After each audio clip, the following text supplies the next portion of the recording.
I am Captain Spawn, and this is day 360 of Spawn Year.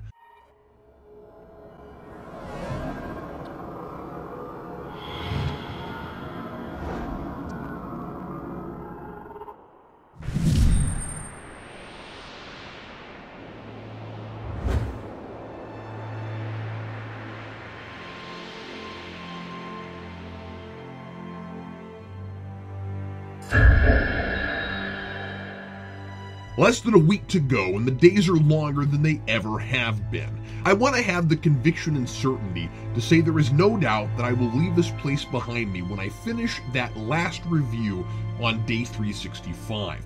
But I'd be lying if I said I didn't sometimes feel like a doomsayer in 2012, sure that the end of the world was upon us. Not Doomsvince's doomsayers, they were saying more things like, "Hail Doomsvince, down with Captain Logan." I have a little more hard evidence than that to back up my theory, but at the end of the day, it is still, so far, a little more than a theory. And come to think of it, what if that's what happened? When I slipped into my alleged coma, it was December 31st, 2012, and the clock had yet to strike midnight. Maybe the world did end, and I'm in actual hell, and everyone's version of hell is different depending on their fears and their sins. Maybe the clock will just restart after day 365, and I'll have to do this whole thing all over again. 1 year was unbearable enough. I can't imagine what it would be like writing this notebook for 2 straight years. But I must put all these dire nightmare scenarios out of my mind. It is healthy to remain cautious and to prepare myself for the worst, but it is self-defeating and counterproductive to play the game all the way to the last week and then assume I have already lost. It's hard not to imagine the worst, though, when you have to read 6 pages with the word Doom repeating ominously dozens of times across every panel. It's also hard not to continue to see clues in these comics where there may be none, but I still suspect things are not so different from day one, and Doom is sort of my arch-enemy's motif.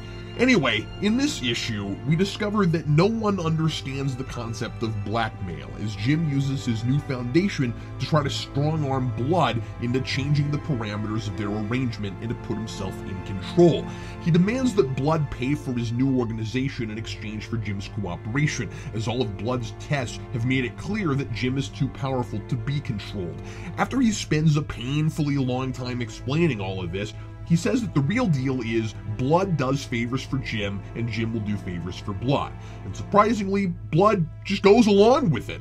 As usual, this whole situation is played like a rousing battle of wits and complex criminal intrigue, but it reads like a high school sophomore writing his first story who just saw Scarface for the first time.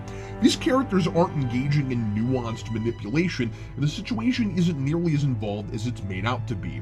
There's a really glaring elephant in the room.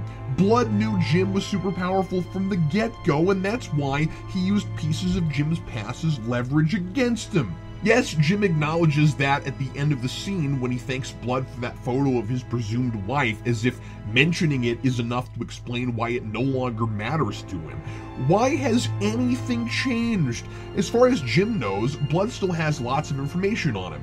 Blood should still be using that to keep on top, but he says nothing about it, and Jim acts like Blood never had any means of keeping him under his thumb at all. It's played like Jim is some kind of genius for turning the situation in his favor, but all he cares about is understanding his past. Shouldn't he still be after whatever Blood knows?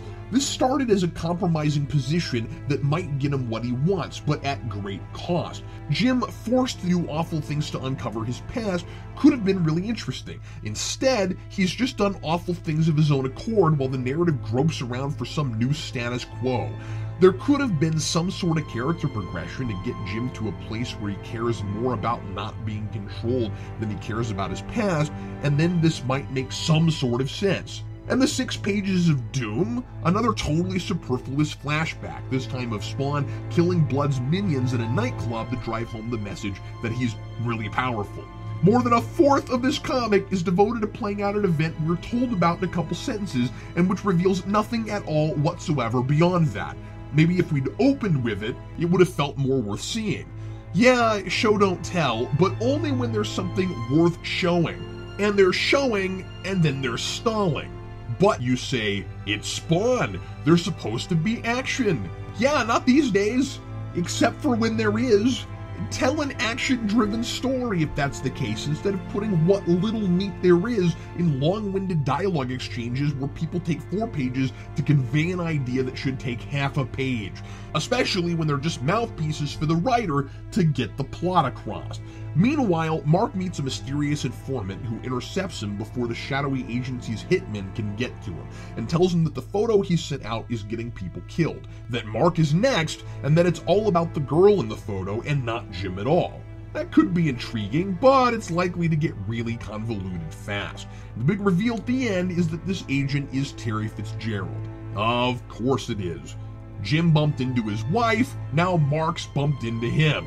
Destiny, coincidence, take your pick. If veteran Spawn readers are going to keep reading this, we've got to contrive reasons to use old mainstays just to keep them around, or they're going to get bored. I'm bored anyway. Maybe that's why the days are really feeling longer and not the fear of impending doom at all. Well, at least that looming emissary of Coke showdown might break up the monotony. Signed, Captain Spawn.